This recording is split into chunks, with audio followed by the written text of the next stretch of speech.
ইন্না ইয়াউমাল ফাসলি কানা মিকাতা, নিঃসন্দেহে বিচারের দিনটি পূর্ব থেকেই নির্ধারিত হয়েই আছে। ইয়াউমা ইউনফাখু ফিস-সূরি ফাতা'তুনা আফওয়াজা, যেদিন সিংহায় ফুঁক দেওয়া হবে তখন তোমরা দলে দলে বেরিয়ে আসবে।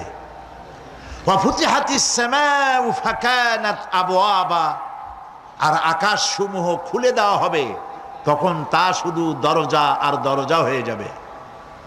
ওয়া সুয়্যিরাতিল জিবালু ফাকানাত সারাবা, আর পাহাড় সমূহকে চালিয়ে দেওয়া হবে, ফলে তা মরীচিকায় পরিণত হয়ে যাবে।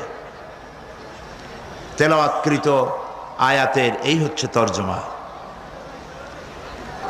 সূরা নাবা হচ্ছে, নবী করিম সাল্লাল্লাহু আলাইহি ওয়াসাল্লাম বলেছেন, কেউ যদি দুনিয়ায় বেঁচে থাকা অবস্থায়